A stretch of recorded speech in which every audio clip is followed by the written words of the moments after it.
হৰি ভকতৰ জানা যে নকল্পতৰু তাহান্ত বিনাই নাই নাই নাই আমাৰ পৰম গুৰু।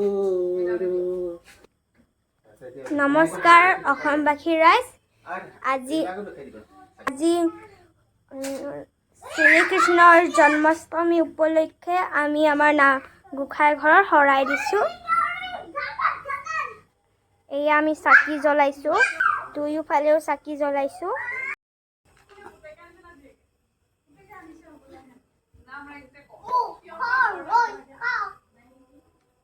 এয়া আমাৰ প্ৰসাদ দিছোঁ।